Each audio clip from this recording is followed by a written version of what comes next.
Namaku Ruby, aku lahir dan besar di sebuah desa kecil di Jawa Tengah. Sejak aku bisa mengingat, keluargaku sudah dikenal orang-orang sebagai keluarga orang pintar. Lebih tepatnya, keluargaku dikenal sebagai dukun bayi. Mbahku dulu menolong persalinan menggoret bayi, menyembuhkan tangisan yang tak jelas penyebabnya, dan mengobati sakit-sakit aneh yang tak bisa dijelaskan oleh dokter. Ibuku dulunya biasa saja, ia hanya membantu mbah dari dapur, menyiapkan ramuan, atau merebus air untuk memandikan bayi. Tapi semua berubah setelah kunjungan kami ke rumah Mbah Buyut. Ketika aku berusia 10 tahun, aku masih ingat waktu kecil, rumah kami sering dikunjungi orang-orang yang membawa bayi. Tangisan bayi kadang terdengar keras dari ruang depan. Kadang justru tiba-tiba sunyi, seakan rumah dikunci dari dalam oleh sesuatu yang tak terlihat. Aku tumbuh bersama suara tangis, aroma minyak gosok, asap dupa, dan bisik-bisik pelan dari mulut orang-orang tua. Tapi anehnya, dari semua itu, aku tak pernah takut. Bahkan ketika kadang malam-malam, aku melihat bayangan hitam berdiri di pojok kamar nenek, aku hanya diam. Rasanya biasa saja, seolah-olah memang begitu adanya. Hidup kami memang tidak normal, dan aku tahu itu sejak kecil. Suatu malam, ketika aku berumur sekitar 7 tahun, aku terbangun dan melihat sosok perempuan duduk di kursi goyang dekat lemari kayu. Rambutnya panjang, bajunya putih, tapi wajahnya tidak kelihatan jelas. Ia hanya duduk, mengayun pelan-pelan. Pagi harinya, aku ceritakan pada ibu, tapi ibu hanya bilang, kalau nggak ganggu, diam saja, jangan sok kenal. Kalimat itu melekat di kepalaku sampai sekarang. Jangan sok kenal. Semua itu masih bisa kuterima, tapi ketika umurku menginjak 10 tahun, hal-hal yang tadinya biasa berubah jadi berbeda. Lebih nyata, lebih kasar, lebih mengganggu. Aku ingat hari itu sangat jelas. Kami hendak pergi ke desa Wonosari, tempat Mbah Buyut tinggal. Katanya, beliau sedang sakit keras dan ingin bertemu cucu cicitnya. Aku ikut karena dipaksa. Padahal hari itu aku lebih ingin main sepeda keliling gang dengan temonmen. Kami berangkat pagi-pagi. Ibu memboncengku di motor bebek lama, sementara paman mengendarainya. Jalanan menuju desa itu berkelok dan sepi. Pohon bambu di pinggir jalan bergerak pelan tertiup angin. Saat itu, aku hanya duduk diam sambil melamun. Tapi tiba-tiba paman berkata dengan suara pelan, "Bu, anakmu diikuti." Ibu langsung bertanya cepat, "Apa maksudmu?" Si Ruby dipegangi. Kayaknya dia disukai. Aku tak mengerti maksudnya. Tapi ada hawa aneh yang tiba-tiba datang. Udara jadi dingin, padahal matahari sudah tinggi. Aku lihat ke belakang, dan di kejauhan aku melihat seseorang atau sesuatu. Seorang kakek tua berambut putih. Tapi anehnya, dia tidak berjalan. Dia melayang dan bergerak cepat ke arah kami. Awalnya aku mengira itu bayangan atau hayalanku sendiri. Tapi semakin dekat, aku bisa lihat wajahnya. Pucat, matanya cekung, tapi tangannya panjang menjulur ke arahku, seolah ingin menggapai. Tanpa sadar, aku mengangkat tanganku. Refleks seperti anak kecil yang ingin disambut. Dan saat itu juga, motor yang kami tumpangi oleng dan jatuh. Padahal jalanan lurus dan kering. Ibu menjerit kecil. Aku terlempar ke rerumputan, dan paman cepat berdiri. Tapi yang membuatku merinding adalah ketika paman berbisik ke arah udara kosong. "Maaf, bocah iki keturunan sini, jangan diganggu." Aku diam, aku gemetar. Tapi yang membuatku membeku adalah kakek itu tersenyum, menyeringai, lalu menghilang. Sejak saat itu, aku tahu yang diwariskan kepadaku bukan hanya darah, tapi sesuatu yang lain, sesuatu yang tidak pernah kuminta. Desa Wonosari terletak sekitar 2 jam dari tempat tinggalku. Aku belum pernah ke sana sebelumnya. Yang aku tahu hanya dari cerita ibu. Di sanalah Mbah Buyut tinggal. Rumah kayu tua yang katanya sudah berdiri sejak zaman penjajahan. Rumah itu dikelilingi pohon-pohon besar dan jalan setapak yang hanya bisa dilalui satu kendaraan. Waktu itu hari Sabtu, aku, ibu, dan paman berangkat pagi menggunakan motor. Pamanku yang mengendarai aku di tengah, ibu di belakang. Udara pagi cukup sejuk, tapi entah kenapa, sejak kami keluar dari kecamatan, Hawa terasa berat, seperti ada selimut tipis menekan. Derap, tidak terlalu sesak, tapi cukup untuk membuatku merasa tidak tenang. Aku pikir, itu karena aku bosan. Perjalanan terasa lambat, jalanan penuh tikungan dan sepi. Kadang hanya terdengar suara mesin, motor dan derit rantai yang mulai aus. Di tengah perjalanan, saat kami melewati jalan lurus, yang di kiri kanannya penuh pohon bambu dan semak liar, Paman tiba-tiba berkata pelan, "Bu, anakmu diperhatikan." Aku yang awalnya ngantuk, langsung membuka mata. Ibu membalas tanpa menoleh. "Siapa anakmu?" "Si Ruby. Ada yang ngikutin dari tadi." Aku menoleh ke kiri dan kanan, tapi tak ada siapa-siapa. Jalan sepi, bahkan tak ada burung berkicau. Jadi hening dan aneh. Angin mendadak dingin. "Kayaknya senang sama hawa anakmu." "Lembut," lanjut Paman. Ibu diam, hanya memegang pundakku dari belakang lebih erat. Aku tidak paham maksudnya waktu itu. Apa maksudnya senang? Siapa yang senang? Dan kenapa hawa tubuhku bisa jadi hal yang disukai? Beberapa menit kemudian, kami melewati gapura tua. Di atasnya ada tulisan, "Selamat datang di Dusun Kali Tengah, Wonosari," dengan cat putih yang mulai luntur. Setelah melewati gapura itulah, semuanya berubah. Aku masih duduk di tengah, tapi mulai merasakan merinding dari punggung ke tengkuk. Lalu dari sudut mataku, aku melihat sesuatu yang bergerak. Aku menoleh cepat ke belakang. Dan di ujung jalan yang baru saja kami lewati, ada seseorang berdiri, sosok kakek. Dia berdiri kaku, tapi dalam beberapa detik, tubuhnya terangkat pelan dari tanah, seperti ditarik angin. Rambut putihnya panjang dan acak-acakan, bajunya seperti kain lusuh, dan tangannya menjulur ke depan, seperti ingin menyentuhku dari kejauhan. Aku terdiam, tubuhku kaku, tapi bukan karena takut. Ada sesuatu dari sosok itu yang membuatku penasaran. Saat dia melayang cepat ke arah kami, aku tidak teriak. Justru aku mengulurkan tangan. Entah kenapa, aku merasa kami seperti pernah bertemu. Tapi saat tangan kami hampir bersentuhan, motor kami oleng sendiri dan terjatuh. Tak ada lubang, tak ada batu. Jalanan aspal halus. Tapi ada yang menabrak dari samping.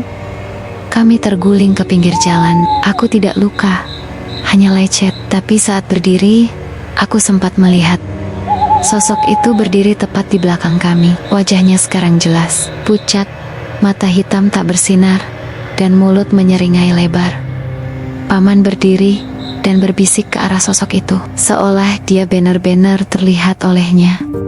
"Maaf, bocah ini keturunan sini.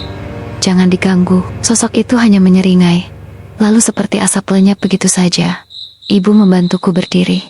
Tak ada yang bicara selama beberapa menit. Paman hanya mengelap tangannya dan kembali menyalakan motor. Tapi sejak kejadian itu, perjalanan tak lagi terasa sepi. Ada sesuatu yang mengikuti.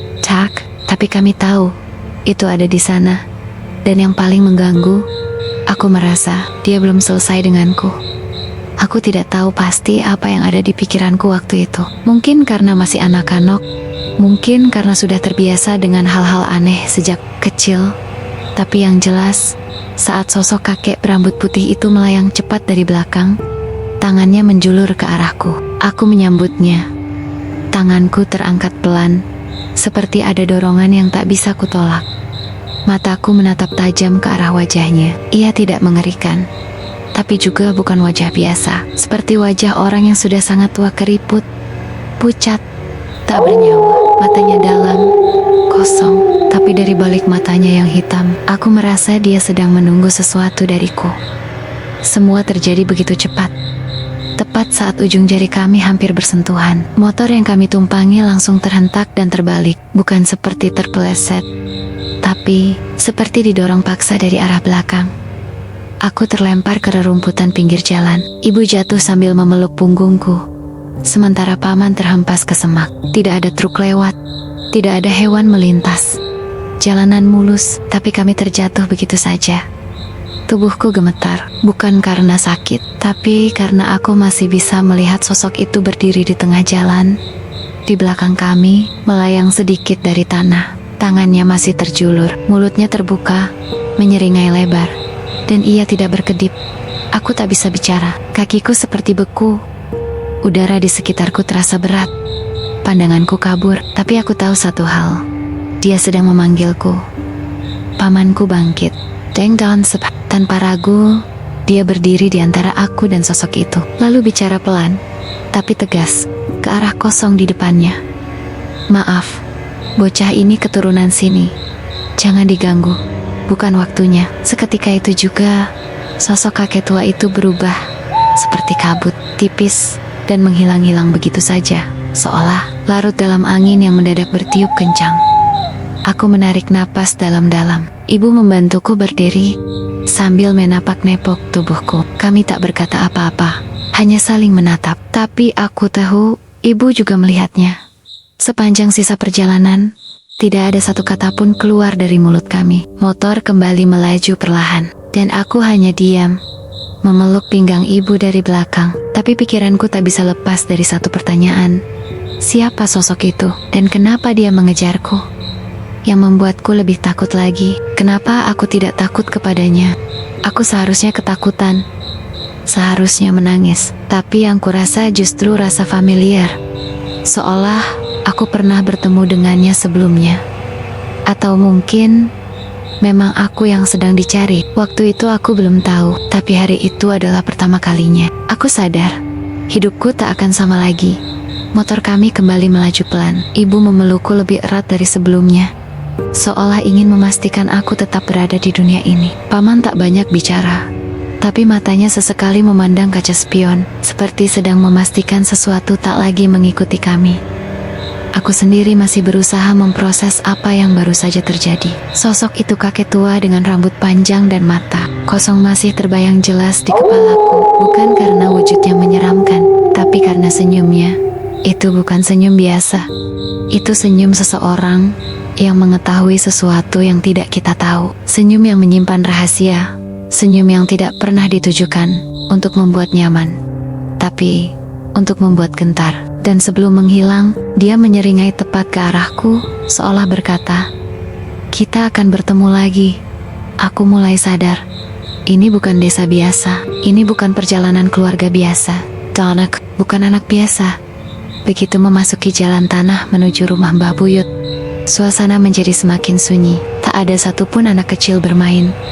Bahkan ayam kampung pun tak terlihat. Hanya derit pohon bambu ditiup angin dan beberapa suara serangga dari balik semak. Kami melewati beberapa rumah tua. Banyak di antaranya kosong, tertutup rapat. Jendela-jendela gelap, seperti mata yang mengintip diam-diam. Paman hanya berdehem pelan dan berkata lirih, "Sudah lama tempat ini dingin." Ebutak, menioap. Wajahnya pucat, dan ia tak melepaskan genggamannya dari tanganku. Akhirnya kami tiba di depan sebuah rumah kayu tua, berdiri sendiri di ujung jalan kecil yang dipenuhi rumput liar. Itulah rumah Mbah Buyut. Dari luar saja sudah tampak menyeramkan. Catnya terkelupas, kayunya berjamur, dan di bagian atapnya menggantung sarang kelelawar. Aku menatapnya, dan untuk sesaat, aku merasa rumah itu sedang menatap balik ke arahku. Jendela-jendela kecilnya seperti mata tua yang sudah bosan melihat dunia. Paman mematikan motor. Kami turun perlahan, tak ada yang menyambut, tapi pintu rumah itu sedikit terbuka sendiri, dan angin berhembus dari dalam, membawa bau kayu lembab, tanah, dan sesuatu yang amis. Ibu menoleh ke arahku. "Jangan banyak omong di sini, Ruby. Dengarkan saja." Aku mengangguk, tapi pikiranku tak bisa diam. Dalam hati, aku tahu sesuatu sedang menungguku di dalam rumah itu. Bukan Mbah Buyut, sesuatu yang lebih tua, lebih lama, dan mungkin sudah mengenalku sejak sebelum aku lahir. Begitu menginjakkan kaki ke halaman rumah Mbah Buyut, perasaan tak enak langsung menyelimuti dadaku. Ada sesuatu yang bergetar halus di bawah telapak kaki, seperti tanah ini sedang menyimpan napas panjang yang ditahan selama bertahun-tahun. Rumah itu bukan sekadar tua. Ia tampak seperti sudah menunggu sesuatu atau seseorang. Dinding kayunya sudah dimakan usia, mengelupas, berjamur di beberapa bagian. Beberapa papan bahkan berlubang. Di pojok atas jendela ada sarang laba-laba yang tak diganggu. Semua terasa sunyi, terlalu sunyi. Aku berdiri mematung di depan tangga kecil rumah. Kakiku berat, Seperti ada tangan tak terlihat yang memegangi tumitku dari bawah. Ibu menepuk bahuku pelan. Ingat Ruby, di sini jangan sembarangan ngomong. Apalagi soal yang aneh-aneh. Paham? Aku mengangguk cepat, tapi hatiku makin tak tenang. Saat pintu rumah kami dorong, perlahan, derit panjang menyambut seperti jeritan pelan dari dalam. Dan begitu pintu terbuka, hawa dingin langsung menerpa wajahku. Bukan dingin biasa, tapi dingin yang menusuk tulang, seperti masuk dari pori-pori. Ruangan utama rumah itu gelap. Meski matahari masih tinggi, cahaya hanya masuk lewat celah-celah papan dinding, menciptakan bayangan garis-garis seperti jeruji penjara, bau apek, kayu lembab, dan sesuatu yang seperti bau dupa basi dan darah kering menyambut kami dari dalam. Aku melangkah masuk pelan-pelan. Setiap langkahku seperti mengganggu sesuatu. Lantai kayu berderit pelan, debu beterbangan, dan entah kenapa aku merasa ada mata yang mengintai dari tiap sudut gelap ruangan itu. Dari balik kursi reot, dari bawah meja, dari lubang-lubang kecil di dinding. Mereka tidak terlihat, tapi aku tahu mereka ada. Mereka mengamatiku. Masuk, Rob. Jangan berdiri di pintu, kata ibu. Aku menurut, tapi baru beberapa langkah, bulu kudukku berdiri. Di ujung lorong sempit menuju dapur, ada bayangan gelap melintas cepat, sekilas, tapi cukup untuk membuat jantungku berdebar. Aku menoleh ke ibu, tapi beliau berpura-pura tak melihat. Paman juga tetap diam, hanya membuka gembok kamar Mbah Buyut yang katanya sengaja dikunci dari luar. Duduk dulu, Mbah masih tidur, tapi nanti juga bangun sendiri, kata paman tanpa menatapku. Aku duduk di kursi bambu dekat pintu. Kursinya bunyi pelan saat kutindihi, tapi aku tak bisa tenang. Pandanganku terus menatap lorong gelap tadi. Dan dari sanalah aku merasakan tatapan itu. Tatapan tua, dalam, dan dingin. Aku tahu, rumah ini menyimpan sesuatu. Dan Sakaran, rumah ini tahu aku sudah datang. Aku masih duduk di kursi bambu itu, ketika tiba-tiba terdengar langkah cepat dari arah lorong menuju dapur. Langkah kaki kecil, tapi bunyinya mantap, terburu-buru seperti milik anak-anak atau orang tua yang seharusnya sudah tidak sanggup berjalan. Aku menoleh, dan dari balik bayang dapur yang remang-remang itu muncul Mbah Buyut. Rambutnya sudah seputih kapas, tubuhnya keriput dan kecil, tapi cara ia berjalan bahkan berlari sama sekali tidak wajar untuk orang setua itu. Langkahnya seperti tidak menyentuh lantai. Gesit, ringan, terlalu ringan. Mbah lewat begitu saja, menatapku sekilas dengan senyum aneh. Senyum yang tak sampai ke mata. Tanpa bicara, ia melintas dan masuk ke dapur. Daun pintu kayu berderit pelan saat tertutup. Aku menoleh ke ibu, hendak bertanya, tapi belum sempat mulutku terbuka. Mbok, airnya tak siapkan ya? Suara itu datang dari kamar. Suara serak dan lemah, milik Mbah Buyut. Aku langsung berdiri.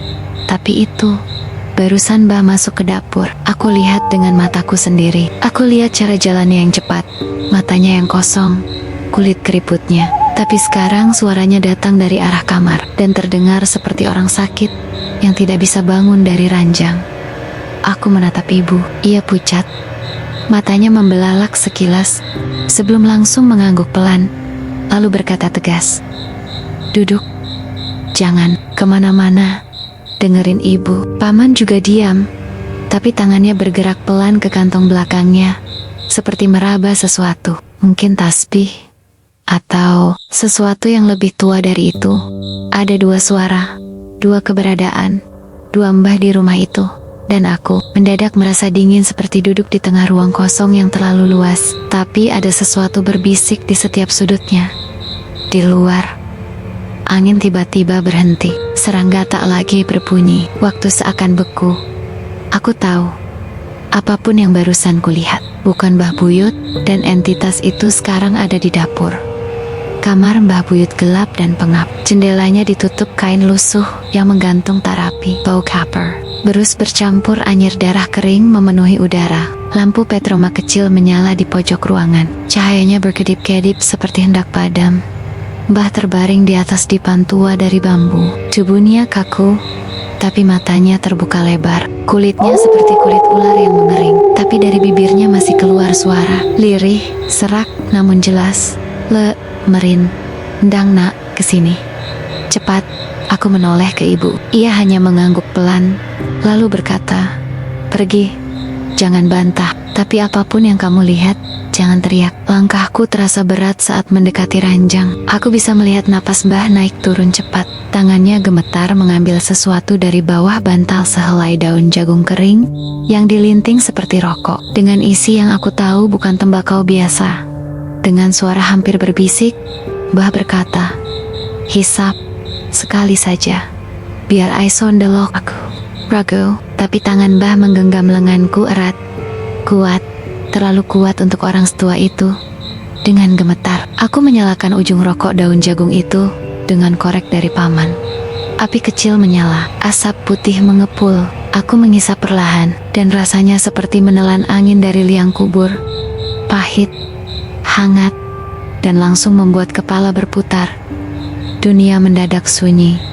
Asap itu mengelilingiku. Tipis tapi tajam. Pandanganku mulai kabur, tapi justru di dalam kabur itu, aku mulai melihat mereka. Pertama, sosok kakek berambut putih yang tadi mengejar kami. Ia berdiri di sudut ruangan, senyum menyeringai seperti sebelumnya, tapi matanya kini merah, penuh urat, dan terus menatapku. Lalu muncul seorang perempuan berbaju merah, rambut panjang menutupi wajahnya, tubuhnya kaku seperti boneka. Ia tak bergerak, hanya berdiri mematung, sampai matanya mendongak, dan bola matanya tak ada, hanya rongga hitam kosong. Dan di belakang mereka, seperti beang-beang yang muncul dari dinding. Anak-anak kecil, 5 orang, wajah mereka datar. Kulit mereka pucat kebiruan, mata kosong, seperti kaca buram. Dan mereka semua menatap ke arahku. Mereka nunggu kamu gede, bisik Mbah di telingaku. Suaranya seperti tertiup angin malam. Aku ingin lari, tapi tubuhku tak bisa bergerak. Asap dari daun jagung makin tebal, semua wajah itu mendekat. Anak-anak kecil itu mulai berbisik, tapi suaranya bukan suara anak-anak. Suaranya dalam, tua dan parau. Kowe sing dijupuk. Turunan pilihan, wes wayahe. Aku jatuh terduduk. Daun jagung itu padam sendiri di tangan. Nafasku tercekat. Ibu masuk ke kamar dan segera menutup pintu. Paman duduk bersila sambil membaca sesuatu yang tak kupahami. Dan sosok-sosok itu menghilang seiring asap terakhir yang lenyap di udara. Tapi aku tahu satu hal. Mereka belum pergi. Mereka hanya menunggu. Setelah malam itu, suasana rumah Mbah Buyut makin sunyi. Seperti ada sesuatu yang menggantung di udara, bukan hanya duka, tapi juga rasa menunggu yang aneh. Seperti rumah itu tahu, waktunya hampir habis. Pagi harinya, Paman masuk ke kamar belakang. Kamar kecil yang selama ini selalu dikunci dan tak pernah dibuka siapapun, bahkan oleh ibu. Aku ikut berdiri di ambang pintu, tapi Paman menoleh dan berkata dengan suara pelan, "Di sini cuma aku yang boleh masuk." Suara itu bukan ancaman, tapi ada nada ketegangan di dalamnya. Sesuatu yang membuat bulu kuduku berdiri tanpa alasan. Beberapa menit kemudian, ia keluar membawa bungkusan kain mori, kecil, diikat dengan benang merah, dan daun pandan kering yang sudah menghitam. Ia membawanya dengan 2 tangan, hati-hati, seperti membawa bayi, atau barang pecah belah, tapi ekspresinya dingin. Tidak ada air mata, tidak ada tanya. "Ini peninggalan Mbah Buyut," katanya singkat. "Kita bawa pulang." Ibu tidak membantah. Aku juga tidak. Mungkin karena entah kenapa, aku merasa kami memang tidak pulang sendiri. Perjalanan kembali ke rumah kami terasa sangat berbeda dari saat berangkat. Tidak ada yang bicara. Bahkan motor Paman yang biasanya menggerung keras, seperti mendadak bersuara pelan, seolah tahu harus menghormati sesuatu yang sedang diboncengnya. Dan seminggu kemudian, Mbah Buyut meninggal dunia. Tanpa sakit, tanpa pesan, hanya tidur, lalu tak bangun lagi. Yang aneh adalah, ibu yang tidak pernah belajar pijat, apalagi ilmu dukun bayi, mendadak bisa membantu persalinan. Warga sekitar mulai berdatangan, dan anehnya, ibu tahu cara membantu mereka. Kulon botenate sinau, aku tak pernah belajar Ruby, katanya suatu malam, sambil memandangi tangannya sendiri, seperti benda asing yang tak dikenalnya. Paman, hanya berkata singkat, itu sudah digariskan. Tapi setelah hari ke-7 kematian Mbah Buyut, keanehan banner-banner dimulai. Malam-malam menjadi berat, rumah selalu dingin. Bahkan saat siang hari, lemari di kamar ibu berguncang sendiri tiap lewat tengah malam, benda-benda kecil jatuh dari rak. Cermin memantulkan bayangan yang tak pernah ada di ruangan. Dan pada malam ke-7 itu, aku mendengar suara dari kamar ibu. Suara yang kukenal. Suara perempuan berbaju merah, yang seharusnya hanya kulihat dalam asap daun jagung itu. Sejak pulang dari Wonosari, ibu berubah. Awalnya aku pikir karena duka setelah kepergian Mbah Buyut, tapi ini lebih dari itu. Ibu menjadi diam. Ia sering duduk lama di beranda, matanya menatap kosong ke arah pekarangan, seperti melihat sesuatu yang tak kasat mata. Namun yang paling mengejutkan, ibu mulai menerima pasien. Awalnya tetangga depan rumah, Bu Lastri, mengetuk pintu dengan wajah panik karena anak gadisnya yang hamil tua mengalami kontraksi hebat. Ibu yang biasanya tak pernah ikut campur urusan persalinan, malam itu justru langsung berdiri, mengambil minyak kelapa dan kain sarung, lalu berkata, "Cepat bawa ke sini." Tak bantu. Aku mengintip dari balik tirai, dan kulihat ibu melakukan semuanya dengan tangan yang tak gemetar sedikit pun. Padahal dulu bahkan melihat darah saja ia menghindar. Tangannya tahu di mana harus menekan, tahu kapan harus mendorong, dan tahu saat yang tepat bayi itu keluar ke dunia. Sejak malam itu, kabar menyebar cepat. Rumah kami tidak pernah sepi. Tiap hari ada saja orang yang datang, minta pijat bayi, pijat hamil, jamu nifas, bahkan sekadar konsultasi keluhan tubuh yang sulit dijelaskan. Tapi semua itu ada harganya. Tubuh ibu semakin melemah, wajahnya pucat, matanya sering merah seperti kurang tidur. Ia mulai sering duduk memeluk lutut di pojok kamar, kadang berbicara sendiri, kadang hanya diam menatap tembok, tersenyum tipis, entah pada siapa. Suatu malam, aku melihat ibu berdiri di halaman belakang. Jam menunjukkan lewat tengah malam. Ia diam saja, menatap langit gelap. Aku keluar pelan dan mendekat. "Bu, ngapain di luar?" Ibu tidak menjawab. Kulihat bibirnya bergerak, seperti sedang mengucapkan mantra atau doa dalam bahasa yang tak ku mengerti. Lalu dia menoleh pelan ke arahku, senyumnya aneh. "Le, nenek awakmu krungu suara nang enjero lemari, ojo dibuka kyo. Nak, kalau kamu dengar suara dari dalam lemari, jangan dibuka ya." Lalu ia masuk kembali ke rumah, berjalan pelan, seperti tidak memijak tanah. Dan malam itu, untuk pertama kalinya, lemari tua di kamar ibu mulai berguncang sendiri. Malam itu, udara terasa lebih berat dari biasanya. Langit di luar pekat, tanpa bulan, tanpa bintang. Rumah kami yang sederhana hanya diterangi lampu 5 watt di ruang tengah, temaram dan suram. Aku sedang mencoba tidur ketika suara itu datang. Duk, duk, duk. Awalnya kupikir suara tikus di loteng. Tapi tidak, suara itu teratur, berat, dan datang dari arah kamar ibu. Aku turun dari tempat tidur, membuka pintu pelan, lalu berdiri di depan kamar ibu yang setengah terbuka. Cahaya dari dalam samar, hanya ada bayangan tubuh ibu terbaring. Tapi yang menarik perhatianku adalah lemari tua di sudut kamar itu. Lemari kayu jati yang diwariskan turun-temurun itu berguncang. Gagangnya bergetar, pintu kayunya berderak pelan, seperti ada sesuatu di dalamnya yang berusaha keluar. Aku terpaku. Tiba-tiba, suara berbisik menyelinap di telingaku. Lirik, tapi jelas, "Buka. Buka aku." Aku menahan napas. Perlahan, aku melangkah mendekat.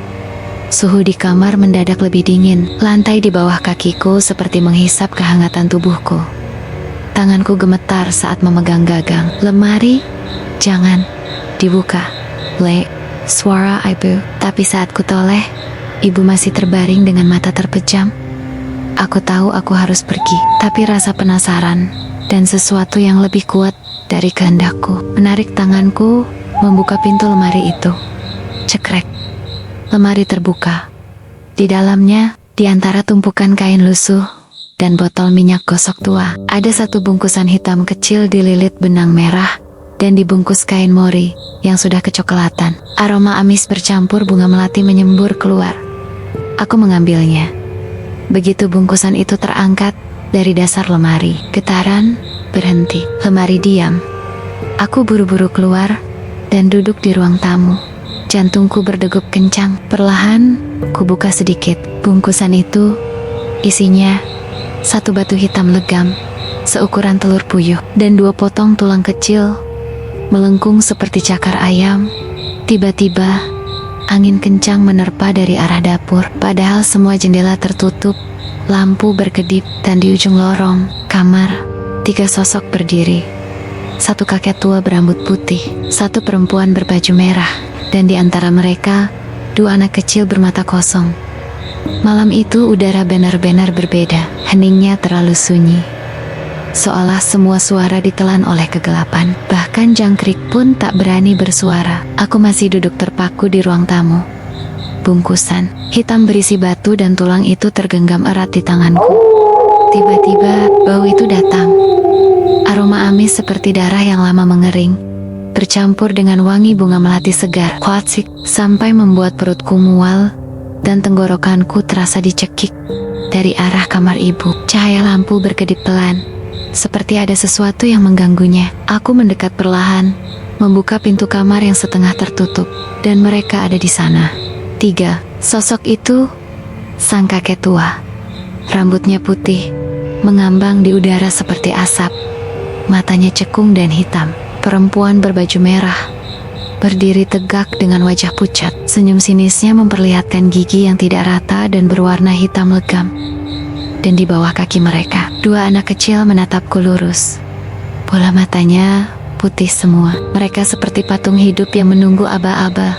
Wajah-wajah mereka marah, sangat marah. Perempuan berbaju merah membuka mulutnya, tapi suara yang keluar seperti suara retakan kaca dan geraman aneh. Siapa yang menyentuh bungkusan itu? Langit-langit kamar bergetar. Ibu masih terbaring, tapi tubuhnya kini seperti kejang. Jari-jarinya mencengkeram sprei. Napasnya tersengal. Keringat dingin membasahi wajahnya. Aku mundur perlahan, menggenggam bungkusan itu lebih erat. Kakek tua itu melayang pelan ke arahku. Tangannya yang panjang dan kurus meraih ke depan. Bukan waktumu, bocah. Bukan kau yang dipilih. Aku tak bisa bergerak. Kaki terasa tertanam di lantai. Tiba-tiba, pintu kamar terbuka lebar. Dari luar, Mbah nenekku berdiri di ambang pintu. Wajahnya tegas dan matanya menyala-nyala. Ia meraih bungkusan dari tanganku, lalu mengangkatnya tinggi dan berteriak, "Iki dudu panganmu. Anak iki durung wayahe. Ini bukan milikmu. Anak ini belum waktunya." 3 sosok itu mendesis, menoleh ke arah Mbah dengan penuh kebencian, tapi tidak bisa mendekat. Tubuh mereka perlahan memudar seperti asap yang dihembus angin dan lenyap. Aku terjatuh ke lantai. Nafasku terengah, tanganku dingin seperti es. Ibu, yang sebelumnya seperti sekarat, tiba-tiba membuka mata perlahan, menatapku. Suaranya lirih, seperti bisikan dari dalam liang. Maaf ibu, nggak aiso ngancani pas kue rabi." Lalu, tepat jam 11:45 malam, ibu meninggal dunia. Tangisku tertahan di tenggorokan. Suara isak itu tak pernah keluar. Tubuhku terlalu kaku untuk bergetar. Mataku menatap ibu yang kini diam di ranjangnya. Napasnya tinggal satu-satu. Wajahnya pucat seperti malam itu, menyedot seluruh darah dari kulitnya. Mbah berdiri di sampingku. Bungkusan hitam yang tadi ku genggam kini ada di tangannya. Ia memeluknya seakan itu benda paling rapuh sekaligus paling berbahaya di dunia. Tak ada yang bicara, hanya suara detak jam tua di ruang tengah yang terasa semakin keras. Ibu menoleh perlahan padaku. Bibirnya bergerak kecil, suaranya hanya berupa napas yang dipaksa menjadi kata. "Maaf, Le, ibu, gak bisa nemenin kamu besar." Aku tak bisa menahan air mata. Tanganku menggenggam jemarinya yang dingin, namun tubuhnya sudah terlalu jauh. Pandangannya kosong, dan pada detik itu jam berdetak tepat jam 11:45 malam. Kepalanya miring perlahan, nafas terakhirnya lenyap begitu saja. Tubuhnya mengendap, lalu hening. Tapi saat itulah aku melihatnya. Mereka muncul 3 sosok itu. Tanpa suara, tanpa gerakan besar, hanya muncul begitu saja di sisi ranjang. Mengitari tubuh ibu seperti bayangan, hitam yang menempel pada cahaya yang padam. Sang kakek berdiri di sisi kiri kepala ibu, matanya menatapku tajam, seolah mengingat wajahku baik-baik.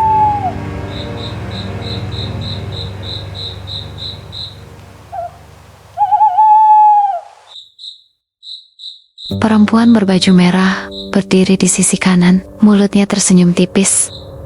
Namun, bukan senyum manusia, itu senyum milik sesuatu yang tak pernah punya hati.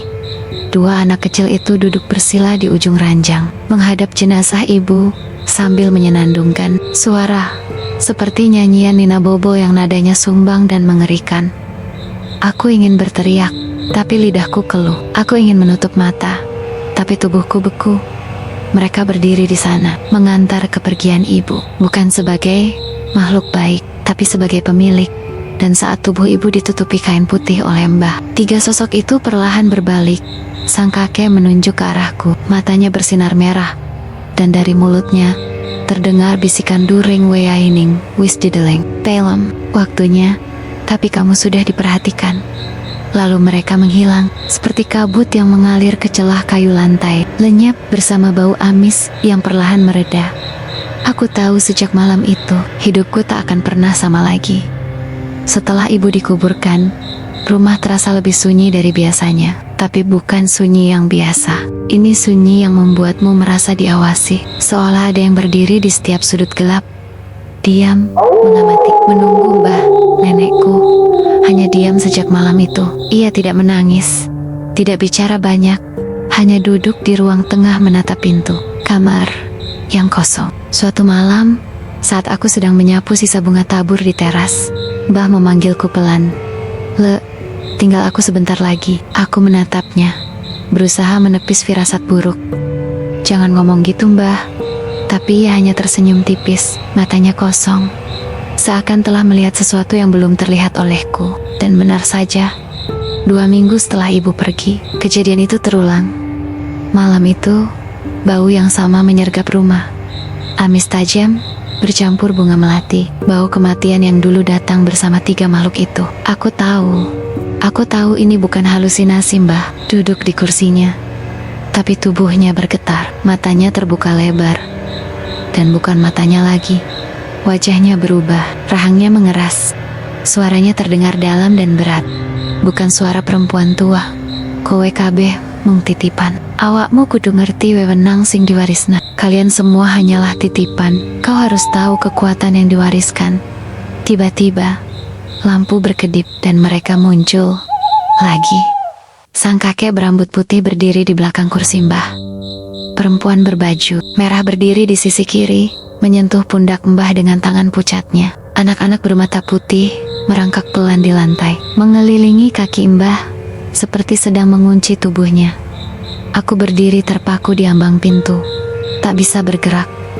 Lidahku keluh, jantungku seperti akan meledak. Mbah hanya menoleh sekali padaku, dan dalam senyum tipisnya yang terakhir, ia berkata, "Ojo wedi, waktumu cedak, tapi durung saiki. Jangan takut, waktumu dekat, tapi belum sekarang."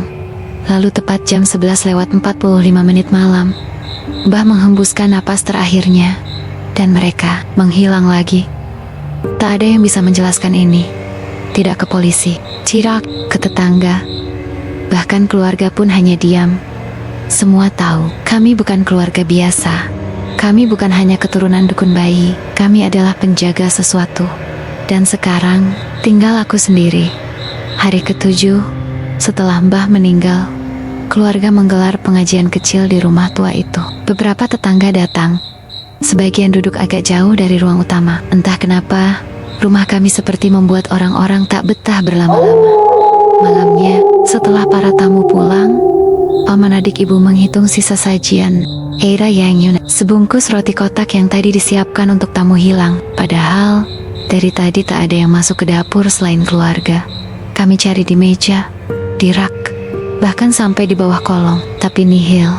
Wis, mungkin ada yang salah ambil, kata bibi, mencoba menenangkan. Tapi paman tidak percaya begitu saja. Malam itu, paman memeriksa setiap sudut rumah.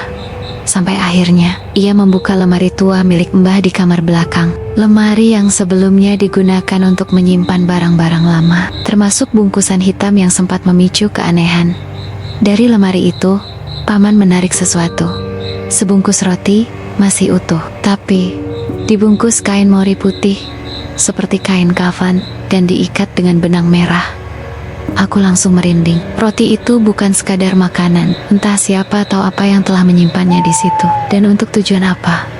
Ini bukan sembarangan, ucap paman sambil mengernyitkan dahi. Ia lalu menarik napas panjang, menatapku, dan berbisik, "Iki bekas sesajen, tapi dudu kanggo wong urip.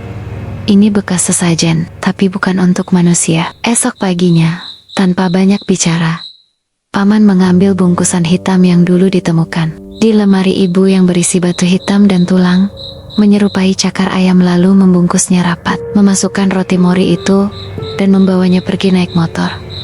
Kami mengikutinya, diam-diam dari jauh. Ia berkendara ke arah sungai besar di luar desa. Di sana, ia berdiri lama di tepi air, komat kamit sambil menggenggam bungkusan itu. Lalu tanpa ragu, ia melemparnya jauh ke tengah arus. Bungkusan itu tenggelam, seolah ditarik sesuatu dari dalam air. Kami kira semuanya akan berakhir di situ, bahwa dengan membuang benda-benda itu, keluarga kami akan bebas. Tapi aku tahu, benda bisa dibuang, tapi warisan tidak. Dan yang mengawasi, kami masih menunggu.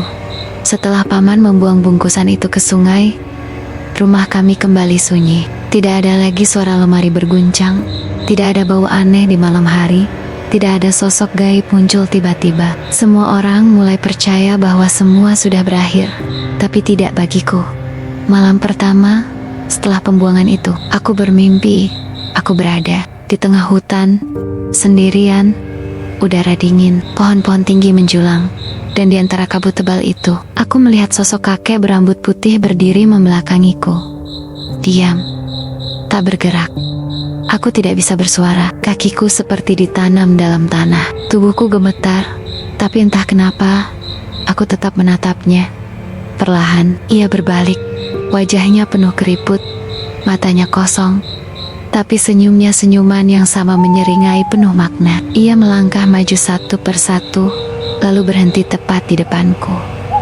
"Kowe durung rampung, sing ditinggal durung diterima. Kamu belum selesai. Yang diwariskan belum diterima." Tangannya yang dingin menyentuh kepalaku, dan aku terbangun dengan teriakan. Tubuhku penuh keringat, napas memburu, tapi yang membuatku merinding, telapak tanganku hitam, seperti bekas bara yang padam. Sejak malam itu, mimpi itu terus berulang, tapi tiap kali berbeda. Kadang aku melihat perempuan berbaju merah berdiri di ujung ranjang. Kadang aku dikejar anak-anak kecil dengan mata putih, menangis tapi tertawa dalam waktu yang sama. Kadang aku hanya mendengar suara-suara berbisik di telingaku, menyebut namaku berkali-kali, "Ruby, Ruby."